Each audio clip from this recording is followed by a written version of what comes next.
This is your ultimate stop for everything sports. The Golden State Media Concepts Sports Podcast. Should I say more? From the NFL, MLB, the NBA to MMA, it's all in here. The Golden State Media Concepts Sports Podcast.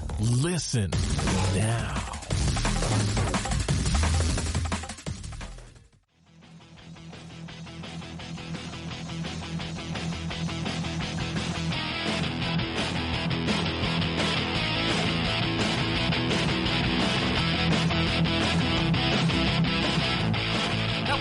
Gentlemen, and welcome to the GSMC Sport Podcast, brought to you by the GSMC Podcast Network. I'm your host, Josh Strickland, here on this beautiful Sunday. And I mean, you know, weather's been crazy for me recently. We've had snow, we've had tornadoes, and now today it's 60 degrees and sunny. That's just the weather around my area. It changes on a whim. My sinuses and my allergies can't keep up. My body is just breaking down on me. I was sick last week. I'm better this week. Nose is still a little stuffy. Throat's still a little bleh, but I can talk. So here we are. So today, on today's show, we will be discussing the proposed NFL CBA changes as that is going to the players for the vote. Then we'll talk about the potential playoff changes in the NFL if those CBA changes go through. After that, then we'll talk about Lakers waiving DeMarcus Cousins and what the Lakers are looking at for the rest of the regular season. Then we'll do a college basketball roundup as conference tournaments are in a couple weeks. And the NCAA tournament, March Madness, is, of course, upon us, as March is starting next week. It's crazy.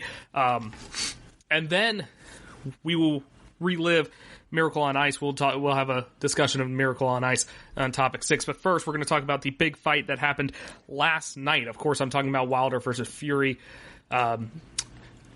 Tyson Fury, Deontay Wilder. It was a match that went into 7 rounds. Didn't live up to the hype. This is their second meeting, and I just want to go ahead and clarify, and I'm going to clarify. I'm not a boxing guy. I don't watch boxing. I don't go out of my way to watch boxing. I watch these big fights like this, but at the end of the day, I don't watch boxing. And I'm not saying that as an excuse to be ignorant. I'm just saying it as it gives a different point of view, because if I was like a huge boxing fan, I would of course have a different point of view of this fight than if I wasn't. So I'm just clarifying that's where my point of view is coming from. I'm a guy who watches maybe one boxing match a year. So this fight is,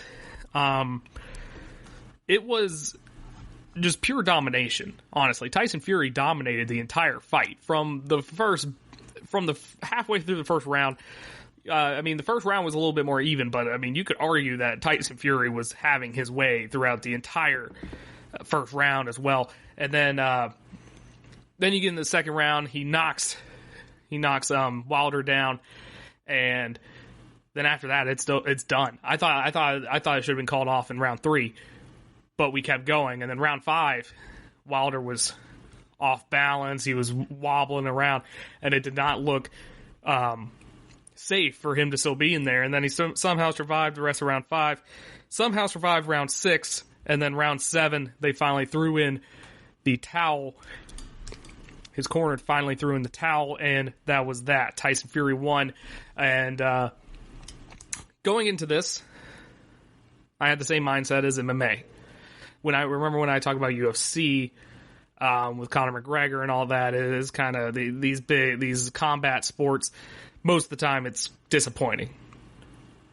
Usually, it's never going to live up to the hype, and this match didn't live up to the hype, to be honest. Wilder was dominated throughout the whole thing. Even as a person who doesn't watch boxing, I know for a fact he was dominated throughout this entire match. Fury was just grappling him the entire time, holding on to him, putting his weight on him, as the announcers kept pointing out. He kept putting all 270 pounds of him on top of Wilder, making him tired throughout that, and then doing quick jabs and just working Wilder. I mean, Wilder was, from what I heard, Wilder was is kind of a power punch guy. He doesn't really have that much technique, and he goes for the knockout blow.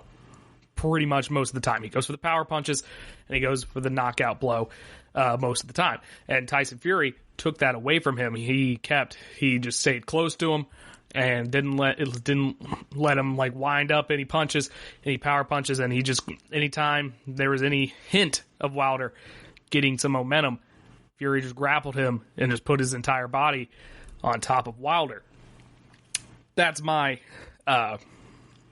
I perceived it, of course. But, I mean, going into this, so Conor McGregor, for instance, that fight lasted 30 seconds. It wasn't even that interesting. I mean, yeah, watching one dude beat the crap out of another dude is fun to watch, I suppose. But I want a good fight, especially if you're paying all this money to watch this pay-per-view. Now, this might have not lived up to the hype. It might have been a domination throughout the whole thing. It was still very entertaining to watch. Because at least during all of it, as opposed to a Floyd Mayweather fight or a welterweight or the lower class, you can tell these heavyweight guys, they wanted to knock the other guy out. They didn't want to go the distance. They didn't want to get a tie. They didn't want to go to the judges. They wanted to knock each other out. Fury mentioned beforehand that he wanted to knock him out in the second round. He, of course, didn't. He knocked him out, and he got him out in the 7th round. But they were throwing haymakers this entire matchup, this entire fight. There was no let-up. Fury didn't let up. Even Wilder, in the 7th round, when he's wobbling around, he still got some good licks in to kind of make people believe that he could have come back. So I figured out one thing. Heavyweight boxing's fun to watch. Because, I mean, obviously this is a bigger matchup than regular heavyweight boxing. But I mean, if I watch heavyweight boxing and the guys are trying to knock each other out and not trying to go to the decision and stuff like that, because that was my main issue with Floyd Mayweather, because he would never go for a knockout, because those lower weights don't really go for knockouts. They go for decisions and judges and stuff like that. And honestly, that's just not too fun to watch, especially as a casual viewer. As a casual viewer, you don't want to watch that. You want to watch two guys beat the crap out of each other and knock each other out. And you get that with heavyweight bouts. Now, I'm sure, I mean, the first Tyson Wilder went to a tie. I'm sure a lot of heavyweight matchups go to judges' decisions as well. But I'm just saying, at least they were trying to knock each other out. They were trying. And boxing is not as dead as I thought it was. You have this huge arena in Las Vegas, packed to the brim. The crowd was loud. The crowd was into it. The boxers were interesting. The personalities were interesting. And the fight was good enough. And it got me thinking, because I thought boxing was dead. I mean, I have a roommate who watches boxing every once in a while, but like, he's the only person I know that watches boxing regularly. And he he boxes himself, so it makes sense. But other than him, I don't know anybody who watches boxing regularly. But there's still a huge crowd. I know a lot of people were asking me, like, hey, is there any way I can watch this fight for free? And I was like, of course not. We don't condone piracy here. And I sent them the link to purchase the pay-per-view, and then went on with my day. I mean, I had a lot of people asking me, like, how can we get this fight? How can we watch this? And I ended up watching a replay of it. I didn't watch it live. Unfortunately, I was a little old and tired, so I didn't watch it live, but I watched it this morning before I recorded this. I watched the whole replay, and Fury dominated. Wilder, his ear was busted, his lip was busted, bleeding all over the place. His blood was all over Fury's shoulder and stuff like that. Wilder had no chance. He was regaining his balance all the time. And like I said, this probably should have been done by round 3. And then definitely I thought it was going to be done by round 5. And then it went on for 2 more rounds somehow. And the funny thing is the ref kept pulling him apart. He's like, hey, I will deduct a point from you. And I'm sitting there, like, they don't care. They don't care about these points. They're going for knockouts. They are going for knockouts. But it was entertaining. It was a domination, but it was an entertaining domination. It's one of those things where you watch and you're just like, wow, that happened. So it was a fun fight. I look forward to either the rematch, the third bout between these two, or Tyson Fury moving on to Anthony Joshua or someone else, another big dog, probably Anthony Joshua if they do not rematch. It was a fun thing to watch. When we come back, we will talk about the NFL CBA and everything that goes into it, and why the players don't like it. Are you looking for the very best NFL and college football podcast? Then check out the GSMC Football Podcast. Get the latest football news both on and off the field. From the NFL Draft to trades to the rumor mill to the NFL Combines. They got you covered. That's GSMCpodcast.com/football-podcast. Get updates on college rivalries, game day insights, and much, much more. It's football talk the way you want it. This show eats, sleeps, and breathes football. Don't forget to like them on Facebook and follow them on Twitter. Visit GSMCpodcast.com for more info.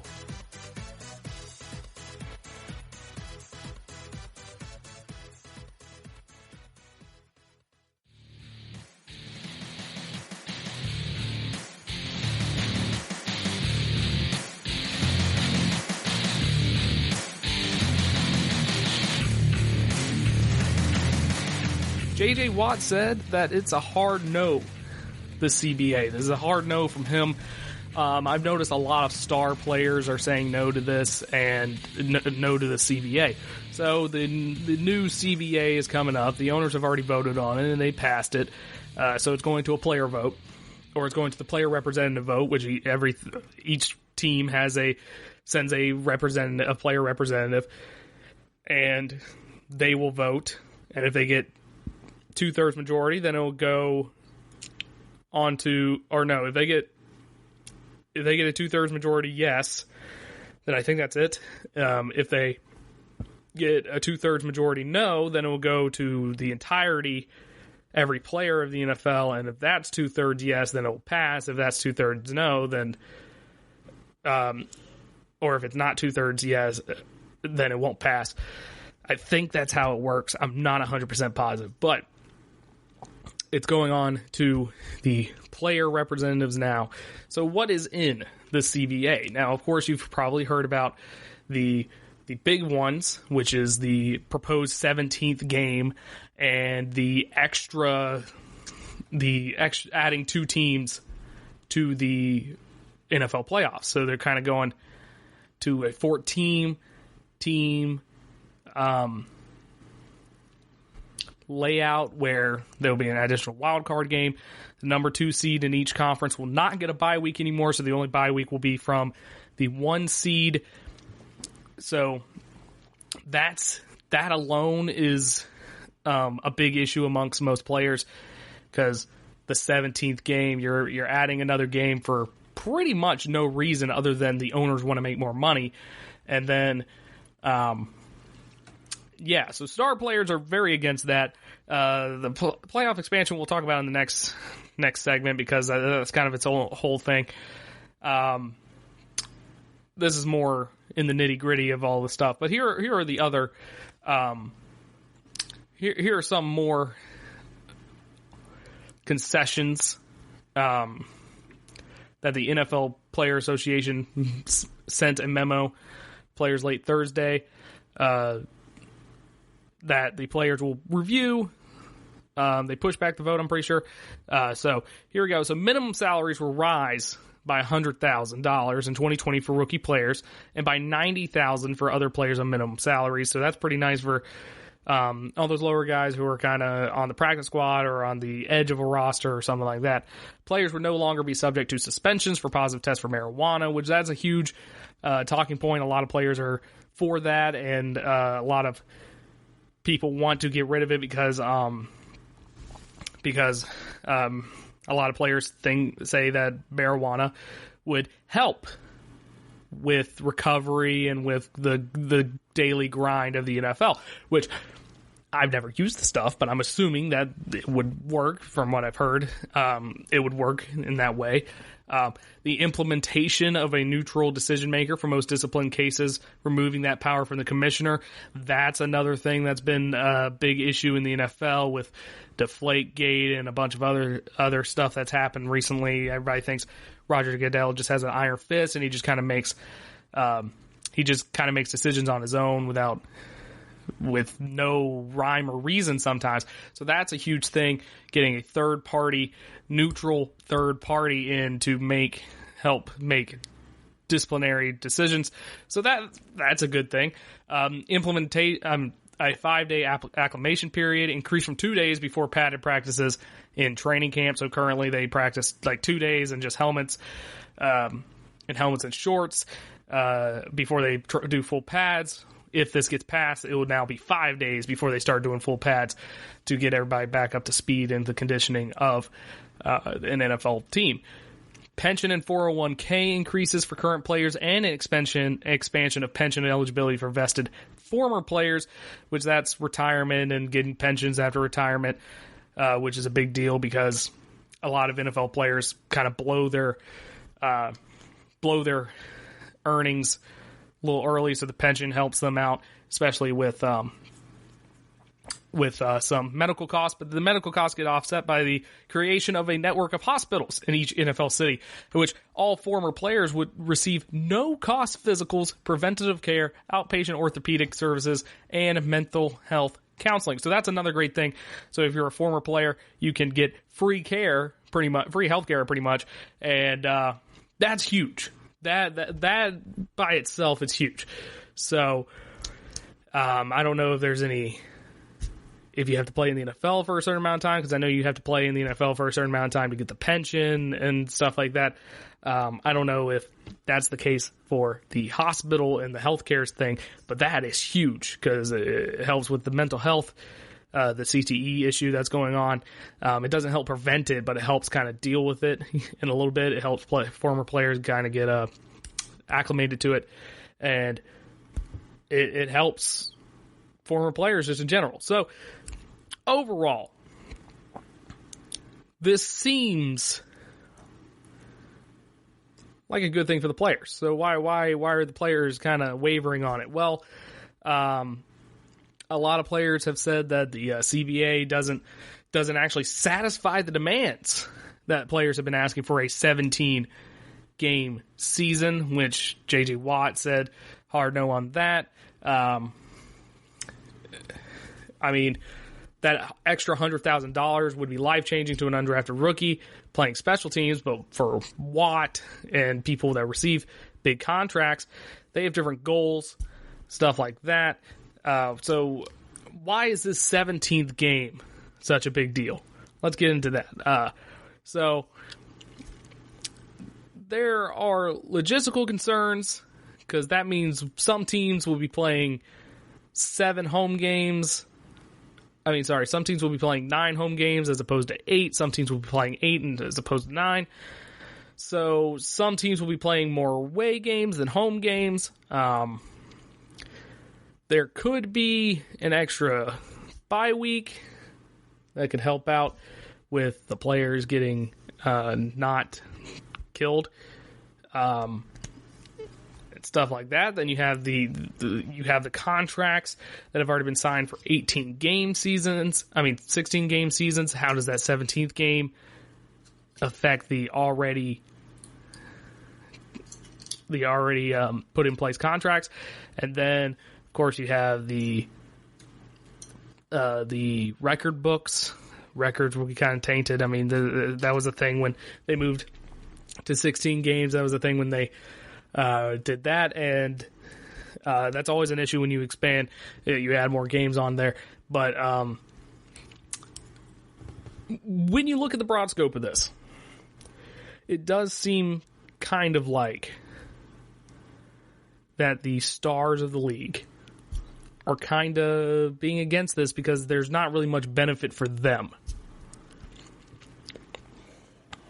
And that is a major concern. I mean, because at the end of the day, the entire NFL is not made of, they're not made of stars.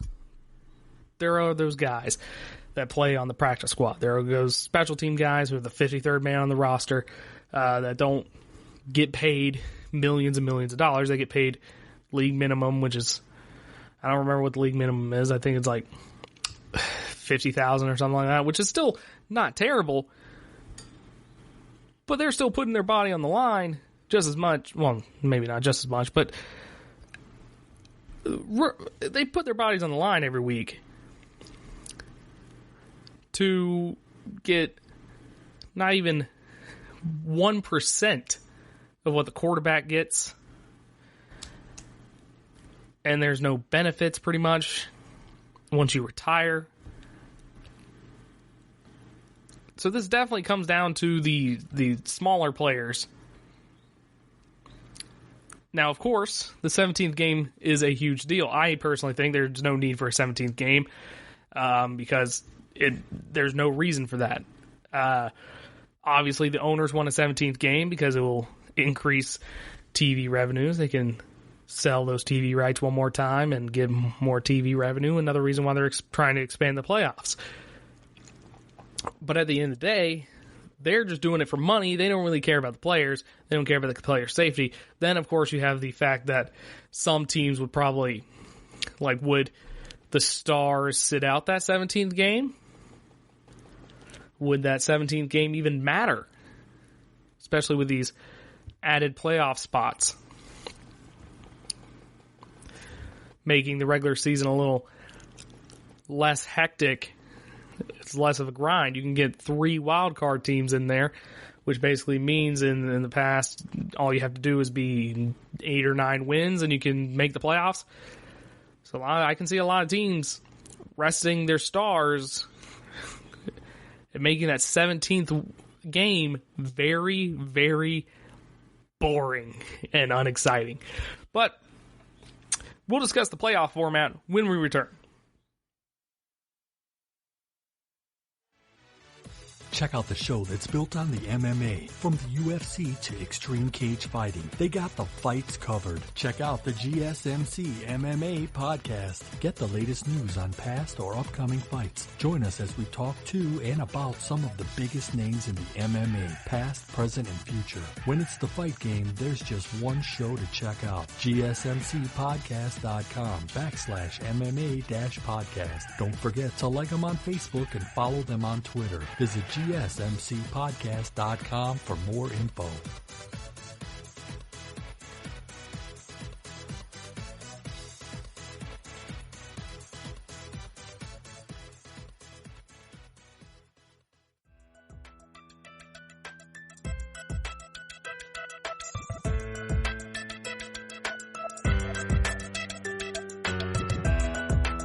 Discussed the 17th game. We discussed the other changes to the CBA that some NFL players are not too keen on, but it's yet to be seen if it's going to go through or not. Knowing my luck, it'll probably go through as I'm talking right this second, and all this will just be obsolete. But let's discuss the most interesting part, and this is the second time this week I think I'm talking about playoff changes, because the MLB introduced the extra playoff spots, making it 14 teams. The NFL is pretty much doing the same thing. They're adding 2 playoff spots, making it 14, and their playoff format is actually very similar to what the MLB proposed last week, as it is 14 teams, 7 for each conference, and the top teams get to choose who they get to play, I think, something like that. No stupid selection show, but So basically here it is. So 7 teams would now get in each conference. So 1, 2, 3, 4, 5, 6, 7. So obviously one team gets a bye. That's the number 1 seed gets a bye on each side. The number 2 team does not get a bye anymore. That means this year the Kansas City Chiefs, who won the Super Bowl, would not have gotten a bye from this format. That means there are 3 wildcard teams in each conference, which means there is a potential for a single division to every team, all 4 teams, make the playoffs.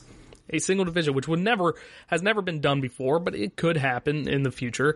I've seen divisions that have been strong enough to do that, but there just wasn't enough spots. So that would be interesting. That would be crazy, actually. But it is possible.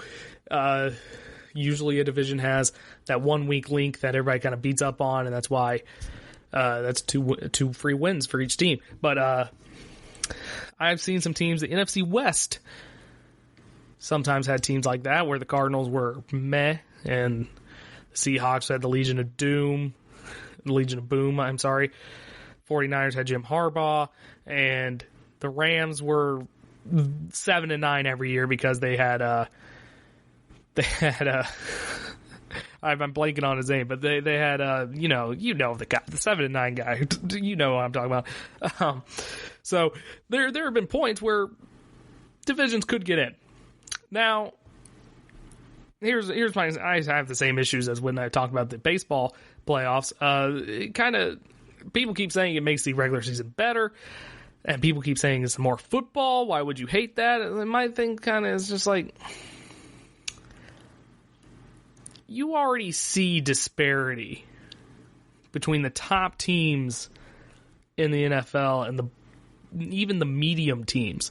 Yes, you play every game, and yes, there's a chance that a team can win and upset a team like the Titans this year. The Titans made it all the way to the AFC Championship game, and they did pretty well.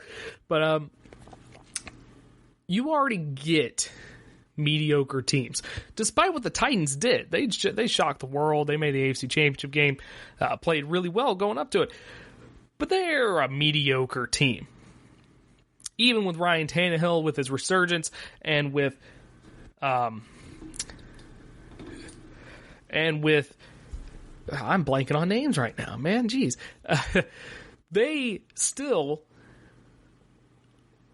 Derrick Henry, by the way, with Derrick Henry, they still were kind of a mediocre team. So now, adding that extra playoff spot for each league, now you're getting into the fact that you're adding another mediocre team to the mix, and I don't know. Would you watch? I think it was the Steelers. So the Steelers would have got. Would you watch if they did this past year? Would you watch the Kansas City Chiefs versus the Pittsburgh Steelers? Because the Pittsburgh Steelers would have gotten it if this was implemented past year. The Steelers would have gotten in that last wild card spot, and they would most likely play the Chiefs in the wild card round. Would that be interesting to you? Because it's not interesting to me. The Steelers, they had a good defense, but facing Patrick Mahomes and them throwing out Duck Rodgers or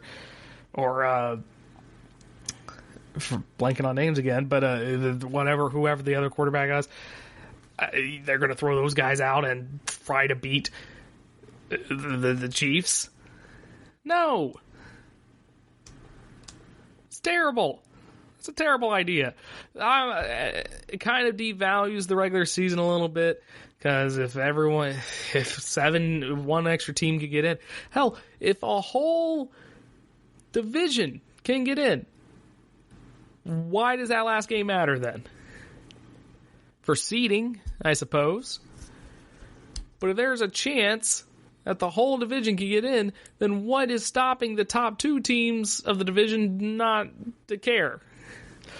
You already see this issue with the teams that are getting bye weeks. They've already clinched bye weeks and stuff like that. They're resting their starters in the last week of the season and making the last week of the season boring. Last week of the NFL season can either be one of the most exciting times or one of the worst weeks in the NFL season. It can either be, wow, everyone's battling for spots, everybody's trying real hard, or it's going to be the top two teams already clinched their spot. All the divisions are already pretty much clinched. Pretty much you have the wild card, but there's two teams that are clearly wild card teams. Now you add even less pressure on that because now you have 3 wild card teams. So now if you're second place in your division, even if you don't win your division, you're still probably going to get in the wild card spot unless your division is just absolute trash like the NFC East, but we won't talk about them. Which, by the way, I think the Cowboys would have got in too. Would you watch the Cowboys play in the playoffs?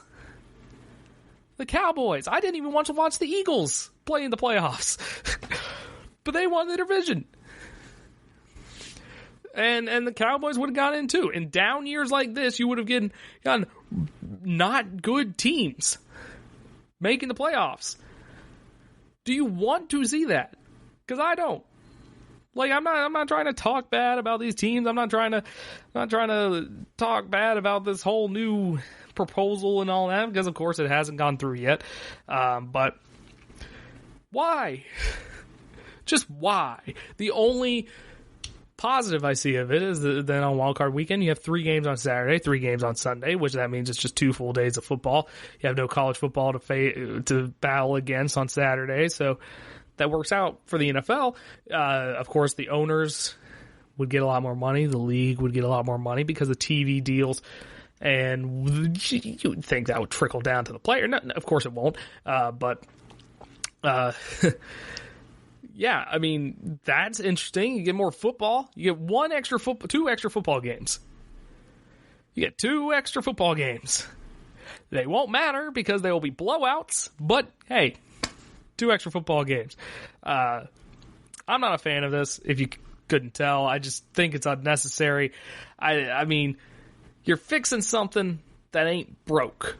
The NFL playoffs is actually one of the best playoff formats other than the Stanley Cup finals, the Stanley Cup playoffs. I mean, there's some issues with the Stanley Cup seeding and stuff, but it's genuinely fun to watch. The NFL has pretty good playoff style. I mean, the top 2 teams in each league gets a week off, and the next week they play a team that's actually worthy of playing them. I mean, that is just absurd. It's absurd. You want to see the Steelers in the playoffs this year? Where their terrible quarterback play and above average defense playing against the Kansas City Chiefs and Patrick Mahomes? No. It's awful. Then you have the Cowboys. I don't even know who the Cowboys would have played. I forgot. Seattle? No. What was it? Yeah, it was Seattle. No. Yeah, it was Seattle. Seattle was... No, it was Green Bay. Or was the 49ers? One of the two. You want to see the freaking 49ers play against Dallas Cowboys? No, that's... Oh, man, that doesn't sound fun at all. I don't like that at all. So, I don't like it. Tell me if you like it or not. I mean, I guess this is extra football is never a bad thing. I mean, as you can tell with the XFL, people like the XFL a lot. Extra football is not a bad thing, but can we have good teams playing? Because it's whatever. I mean, it's the NFL. Anything can happen on any given week. However, playoffs are a little different than that. So, when we come back, we'll be talking about the Los Angeles Lakers. They finally made some changes. They made some moves coming up. Are you looking for help for your fantasy football team? Check out the GSMC Fantasy Football Podcast. Get today's best advice on who to start, who to sit, even who you should draft. From sleeper picks to red hot lineups, they got it all covered for you. That's GSMCpodcast.com/fantasy-football-podcast. We'll cover traditional leagues, dynasty, PPR, even IDP leagues. When you need fantasy help, there's just one show to hit up. Don't forget to like them on Facebook and follow them on Twitter. Visit GSMCpodcast.com for more info.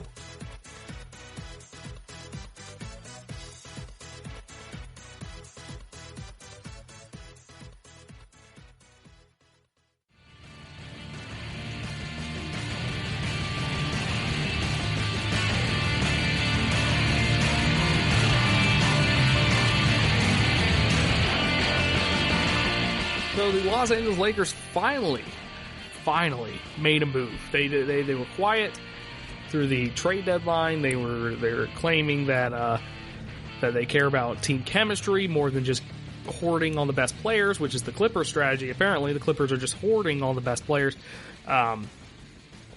Literally, I think they signed people just so the Lakers can't get them.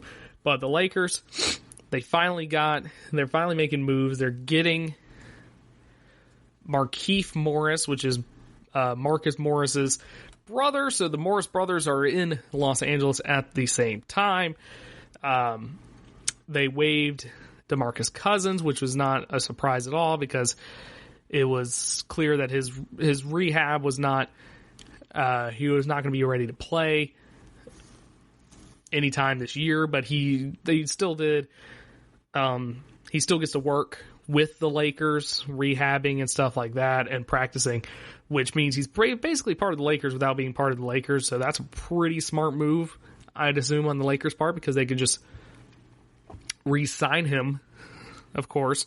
So you have that going on, and yeah, so the Lakers are finally making moves.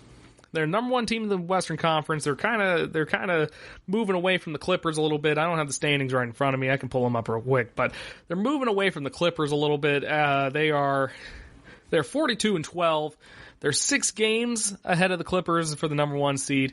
However, I feel like the Clippers don't really. I feel like at this point in the season, the top 4 or 5 teams don't really care. It's all about seeding at this point. It's about who you're going to play in the first round of the playoffs. But Lakers on a 4-game win streak right now. They're 7-3 in their last 10, 19-7 at home, 23-5 away.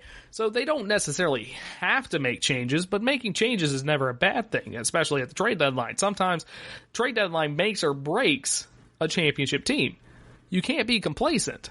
If you are going to win a championship, then you need to go fill those holes that could be exploited in the playoffs to win that championship. Or you can be like the Rockets, which I can't really talk anything about the Rockets. They're on a 3-game win streak, apparently. Or you can be the Rockets and trade away all your big men and try something new. So, the Lakers, they added Markieff Morris. Was it a good thing? Does Markieff Morris fill a need that the Lakers have? So, his biggest issue in Oklahoma City when he played there last year, he didn't make shots. He hit 31.9% from the floor, 6 percentage points below his career average, and 33.9% from three-point range. Over the course of his career, he has averaged 11.6 points per game, and in theory, Morris provides the Lakers needed spacing in the front court. He's a career 34.5% three-point shooter. He's taking about 4 attempts per game and making 40% more threes than he ever has before. So in that sense, he's a fit for a Lakers team that ranks 19th in the NBA in three-pointers and 22nd in threes attempted. However, he doesn't address their 2 biggest needs, their 2 biggest concerns. Markieff Morris is not a playmaker. He doesn't create shots. He doesn't create shots for other people. He's primarily a spot-up stretch 4 and an old-school post-up player who backs down defenders and looks to score with jump shots. And he also isn't a big wing defender who can play stretches defending elite scorers like Kawhi Leonard and Paul George of the Los Angeles Clippers. He's an average defender, mostly defends spot-up shooters and pick-and-roll ball handlers and switches. Guarding a player isolating with the ball isn't typically his role nor his strength. So taking that all into account, he could help space the floor out a little bit more, get LeBron or Anthony Davis a little bit more space, but defensively, he's not going to help them much at all. Now, of course, when they play the Clippers, especially in the playoffs, he's not going to be covering Kawhi Leonard or Paul George, more than likely. He's not going to be covering those guys. But it doesn't hurt, because more than likely he's coming off the bench, I'm assuming. It doesn't hurt to have a guy who can come off the bench and give LeBron or Anthony Davis some rest during the playoffs, because that's my main concern with the Lakers. they kind of have a depth issue. I saw the statistic where if Anthony Davis is off the court but LeBron is on, they're plus 13. But if LeBron James is off the court and Anthony Davis is on the court, they're like negative 20. They're minus 20. So you need someone that can at least kind of stop that bleeding a little bit. Because if you're losing 20 points every time LeBron James goes off the floor, you're not going to win in the playoffs. You can't have old man LeBron. Which, by the way, he doesn't play like an old man. I'm just calling him old man LeBron just to emphasize that he's old. You can't have old man LeBron playing 30-plus minutes in the playoffs. It's not going to end well. But anyways, will he impact the Lakers locker room chemistry? Because that was a big thing. The Lakers claiming they have good chemistry. They don't want to mess any of that up. They're saying chemistry is more important than getting the best players, which, true. I agree with that. So, they aren't trading a player for Morris. So, since they didn't trade anybody for him, they're just signing him after he bought out his contract with the Pistons. If he's going to get significant minutes, that means he's cutting into someone else's minutes. So that could affect someone's morale, if you could say. So playing time estimates from basketballreference.com. They're inexact science, but they say Morris played 99% of his minutes at power forward. Now, of course, Anthony Davis starts at power forward. Kyle Kuzma's played 91% of his minutes at power forward. So does Morris start eating into Kyle Kuzma's minutes? Kuzma was, of course, the center of a bunch of trade talk, which they ended up not trading him, of course. The Lakers could slide Kuzma to the wing and got into a rotation player's time there. Rajon Rondo, who's not having a great year from what I've seen on Twitter, Caldwell Pope, Alex Caruso, which fans like them. So more likely they're going to cut into Rajon Rondo's time, as apparently he makes some mistakes.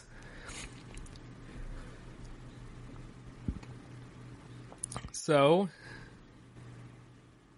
as I said, he's kind of taking over Cousin's spot, but since Cousin wasn't playing, so he's not going to be taking anyone's spot per se, but he's going to be taking minutes away from someone. So when he played for the Thunder last year, they struggled after acquiring him, but there was no indication he was an issue in the locker room. He was well liked during his time with the Wizards, and with the Thunder, he had more issues last spring and the Thunder had more issues last spring than Morris' disappointment with his role. So it seems like he is not going to be a negative for the Lakers' chemistry, which is good. So will Morris be content in the role the Lakers have to offer? He wasn't satisfied in OKC. Since Round of Thunder was that Morris felt he could do more and thought he should have been given more opportunity to prove it.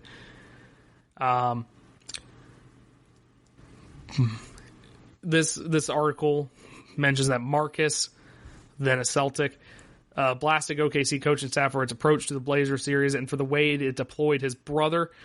He mentioned that his brother only playing 4 minutes in a decisive Game 5 was a slap in the face. Marcus has said that he should have never went to OKC because he said he knew Markieff could help another team get somewhere just by the effect he has on the court. So Markieff could have a bigger role with the Lakers as they kind of need something going, especially when Anthony Davis or LeBron James are not on the court.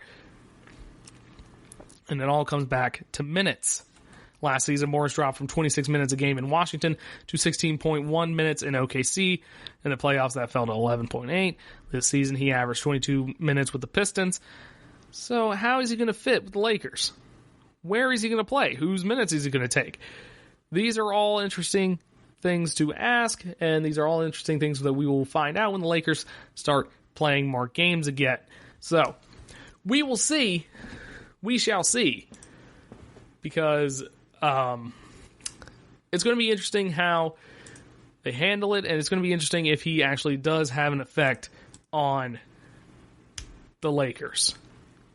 When we return, we will be talking about college basketball. We're doing a college basketball roundup as the conference tourneys are coming into swing in the next couple of weeks, and the NCAA tourney is right around the corner.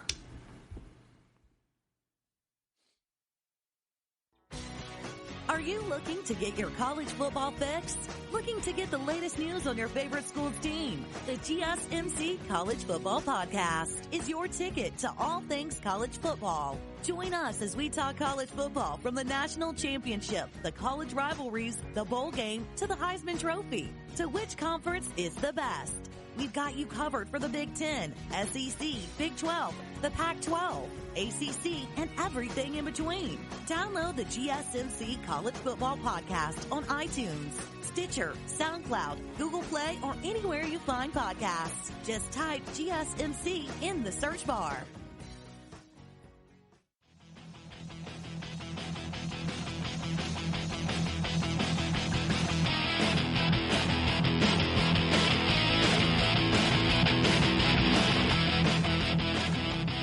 Conference basketball tournaments are coming back in the next couple of weeks. They will be interesting to watch as this college basketball season has been pretty chaotic, to be honest. I'm pretty sure the number one team has lost like 10 times or something throughout the whole season. The top 5 is interesting, to say the least.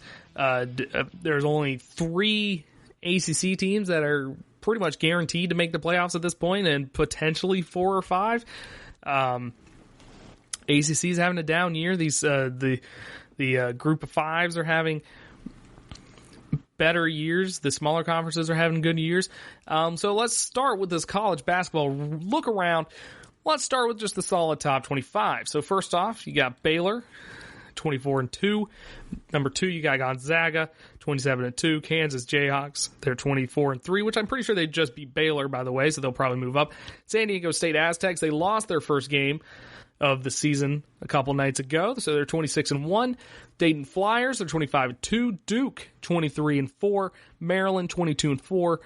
Florida State, 23-4. Penn State, 20-6. Kentucky is 22-5. Louisville is 23-5.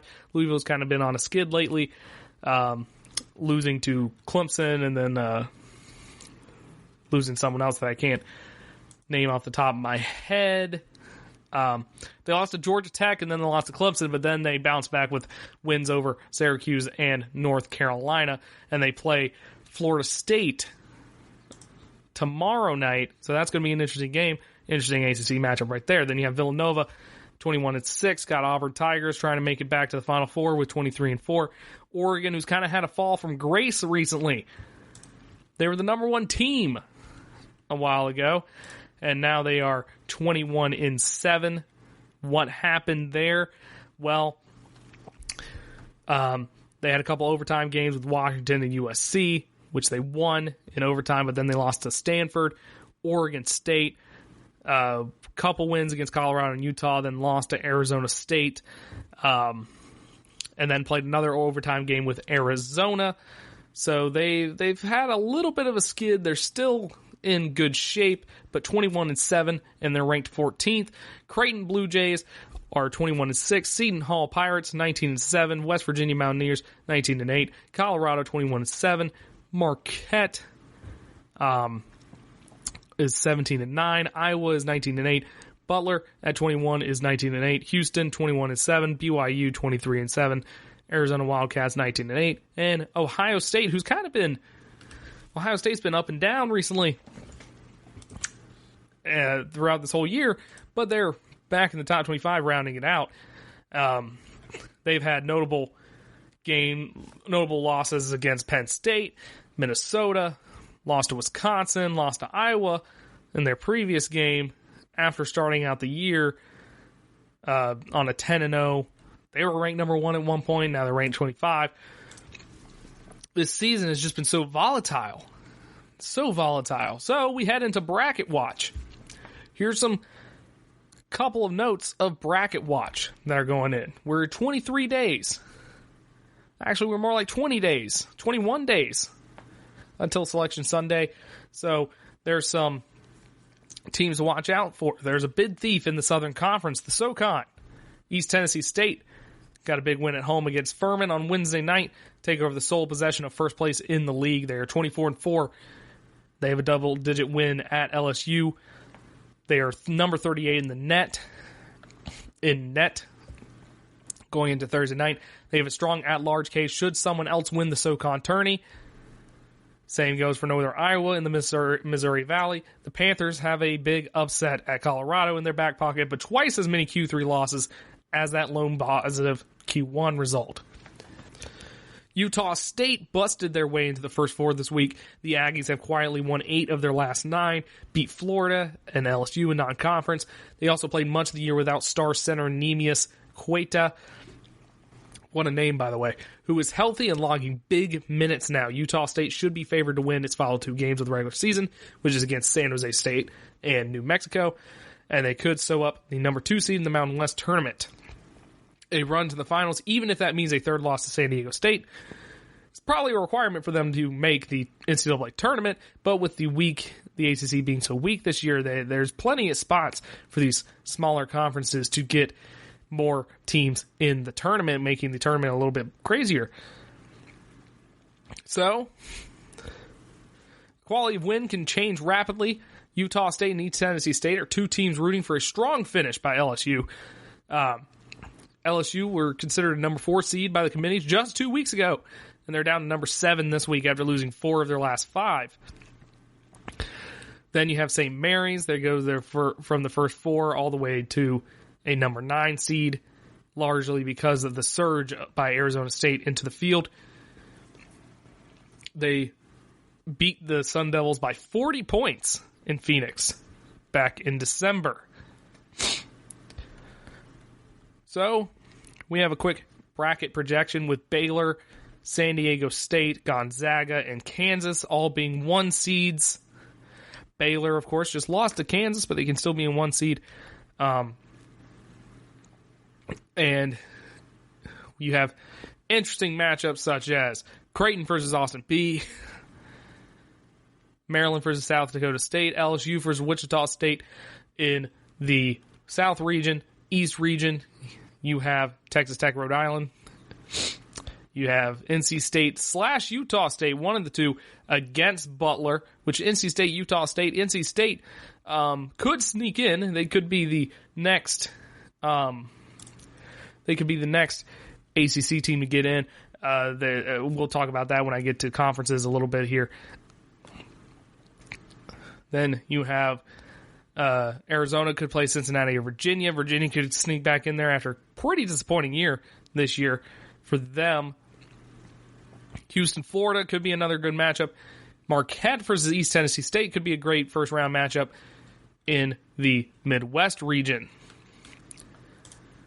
So, let's look into the standings. Let's look into the conference rankings. So, real quick.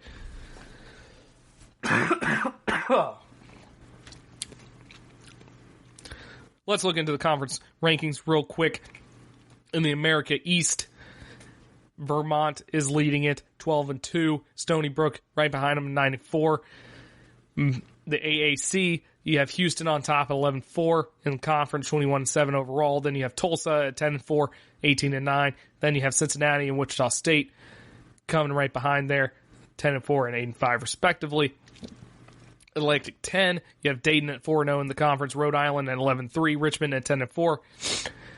The ACC, which has been a very interesting conference to look at so far, with Clemson's win last night versus Boston College. Clemson moves up, tied 5th in the conference. So right now, Louisville, Duke, Florida State probably making the tournament no matter what happens. Virginia is kind of on the bubble right there. They could potentially make it. But then you have NC State, Syracuse, and Clemson. All 3 of these teams. Clemson has 2 wins against top 5 teams. They go on to play Florida State later this year, later this week, I think. Florida State is ranked 8th currently. So Clemson could rack up 3 top 10 wins. And if they somehow finish out win out, they have a good chance at making the tournament out of nowhere. They've been playing fantastic recently, and this is a completely unbiased opinion. I'm not even joking. They beat Pittsburgh at Pittsburgh 52-72. They beat Louisville at home 77-62, and then they beat Boston College 82-64. So they've been on a roll. Their next 4 games is at Georgia Tech on Tuesday versus Florida State next Saturday, at Virginia Tech on March 4th, and then they finish up the season versus Georgia Tech on Friday the 6th. So if they beat Florida State, take 3 out of those last 4, they have a very good chance at making the NCAA tournament. Atlantic Sun, you have Liberty on top there. Baylor, Kansas battling out in the Big 12. Like I said, Kansas beat Baylor, but Baylor still has the number 1 spot currently. Texas Tech is in there as well, so is West Virginia. In the Big 10, Maryland's on top right now with Penn State and Iowa closely behind. Michigan State is also in the fight as well. And then you have... then we move on to, of course, we talk about the Mountain West. San Diego State is 15-1. They took their first loss a couple nights ago. Pac-12, Arizona State's on top right now. You have 4 teams with 10 wins. You have a 3-way tie for number 2 with Colorado, Oregon, UCLA. At number 2, Arizona State is 10-4, so they are technically number 1 just because they have 4 losses as opposed to 5. And the SEC, you have Kentucky, Auburn, LSU on top there with Florida also in there as well. So it's shaping up to be a wild last 2 weeks of the NCAA season, and we're not even getting into conference play and conference tournament play yet, which will be even more interesting, especially in conferences like the ACC, where it's kind of a crapshoot at this moment in time. But when we return, we'll be talking about is the 40th anniversary of the Miracle on Ice, the USA hockey team. Check out the show built around the women of MMA. From the UFC, Invicta FC, Bellator, and One Championship. We got the fights covered. It's the Golden State Media Concepts Women's MMA Podcast. The latest news of upcoming fights, discussions of previous matches. Join us as we talk to and about the biggest names in women's mixed martial arts. Past, present, and future. When it's the women's fight game, you know where to listen to. The Golden State Media Concepts Women's MMA Podcast.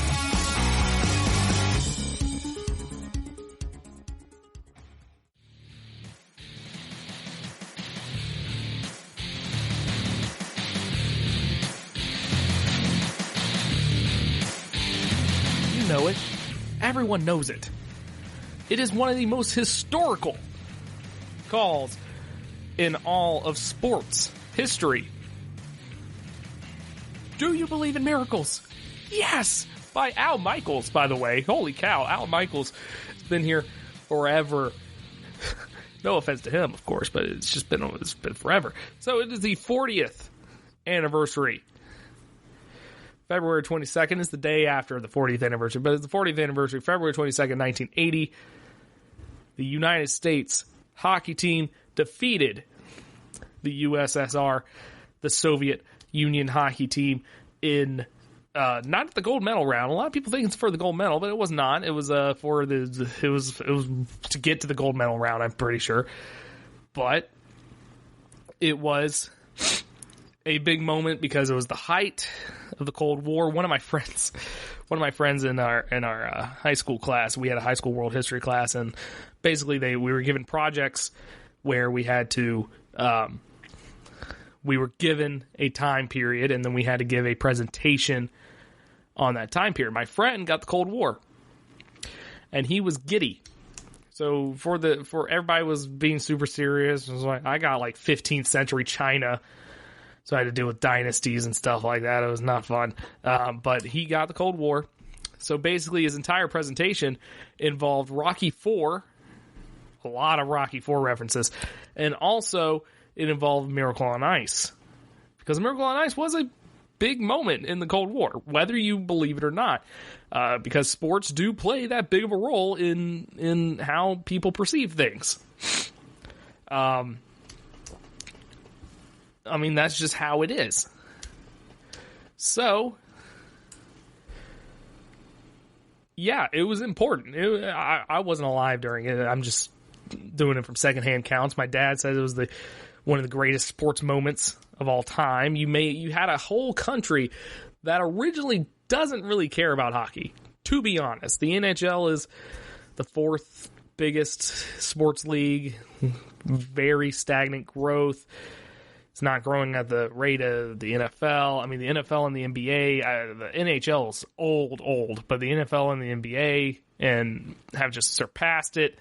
The only reason it would be third, but baseball has been around longer, and baseball is considered America's pastime, so hockey kind of fell to the wayside there. So you have this whole country that originally never cared about hockey. Get into it. Just for the fact that we do not like that country over there. We don't like those Soviets. We don't like those commies. Now, of course, when you really look back on it, a hockey game made no difference in the grand scheme of things. But for the people's psyche, this was a big moment. This was a big moment in American history. Yeah, I said American history, and not sports. American history in general. Because it made people believe that we can overcome the Soviet Union. And that may sound silly, but it's not wrong. You can call it silly all you want. It's not wrong. If you were alive during that time, you know what I'm talking about. It's the same as landing on the moon. Same as the space race.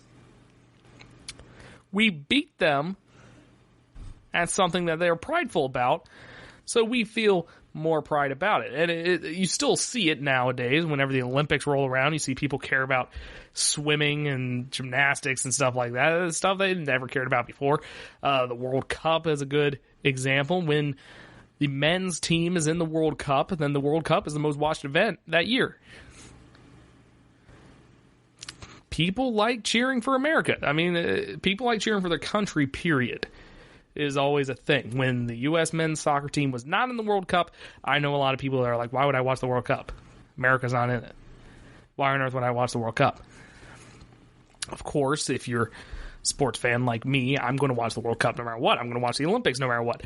But for the casual audience, if America's not part of it, then why should I care?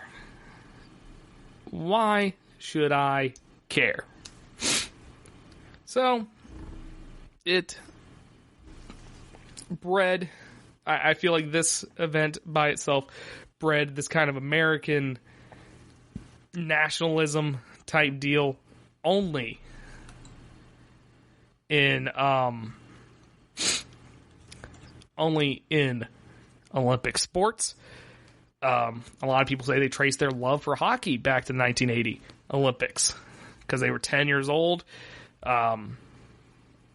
They watched the Olympics and they just fell in love with it because of the emotion, the raw emotion of the game itself. So I decided to watch the game a little bit. And do you guys realize that Russia had like freaking 50 shots on goal while America only had like 16? Like, that's crazy. So Russia started out with 18 shots on goal in the first period, and then 12 in the second, and then 9 in the third. America had 8, 2, and 6. 8, 2, and 6. So, yeah, they were kind of dominating there, but it came out on top. So of course, America went 6-0-1. They had one tie, and they won the gold medal in that. Soviet Union won the silver medal. Sweden won the bronze. And people don't really recognize the journey that went. Because first off, United States tying Sweden in the first game was a big deal in itself, because Sweden was another power, another big-time hockey country So tying Sweden by itself was a big deal. Then the U.S. played Czechoslovakia. They won 7-3. Then they beat Norway 5-1. They beat Romania 7-2. Beat West Germany 4-2. Then they played the Soviet Union, won 4-3. And then they went on to play Finland in the gold medal game and won 4-2. That Sweden game is almost as important as the Russia game. The Sweden game gave this team full of young college kids a little of confidence and a little mojo going into the rest of the time. They also had the benefit of a pretty easy schedule. Czechoslovakia is nothing to scoff at. Czechoslovakia went 4-2 in the whole thing. They finished 5th, but Norway was 0-4-1. They were last. West Germany was 1-4 in the thing. Romania was 1-3-1. So Romania only had 3 total points. West Germany had 2. Norway had 1. Czechoslovakia had 8. Finland had 7. Sweden had 10. And then U.S., of course, 13. And Russia had 12. So the Russia game was huge because it was already a big game due to the geopolitical climate, but it was huge because you were playing the best team in the tournament. Russia was considered a monster in hockey by then. They won, I think, the past 2 gold medals, or past whatever gold medals. You started off playing Sweden, who's been silver or better in the past couple Olympics. Like, these are countries that are known for hockey. America's not known for hockey. But all these guys from Minnesota, a bunch of bums from Minnesota and Wisconsin, came in to Lake Placid and won the gold medal somehow, beating the Soviet Union, the big bad Soviet Union, and cementing themselves in America history. Much of the same way that the U.S. curling team did in the last Winter Olympics. Of course, not a lot of people. I feel like the curling team should also get not as much praise. It's not that big a deal, but the U.S. curling team was a huge thing when that happened. But it's just amazing. It's just amazing. I remember growing up as a kid, watching ESPN Classic. They used to have like top 100 sports moments or something like that, and this was always in the top 3. Sometimes it was even number 1, I'm pretty sure. But that's it. I'll stop rambling. Thank you for listening, everybody. If you want to talk to me about sports or anything like that, drop my pen. You can follow me at Strickland_Josh on Twitter. You can follow GSMC Sports Podcast at GSMC_sports. You can like, review us, rate us wherever you listen to your podcast. And don't forget to check out all of our other tremendous podcasts here on the GSMC Podcast Network. And I hope you have a great Sunday, and I'll talk to you guys on Tuesday. You've been listening to the Golden State Media Concepts Sports Podcast, part of the Golden State Media Concepts Podcast Network. You can find this show and others like it at www.gsmcpodcast.com. Download our podcast on iTunes, Stitcher, SoundCloud, and Google Play. Just type in GSMC to find all the shows from the Golden State Media Concepts Podcast Network. From movies to music, from sports to entertainment, and even weird news. You can also follow us on Twitter and on Facebook. Thank you, and we hope you have enjoyed today's program.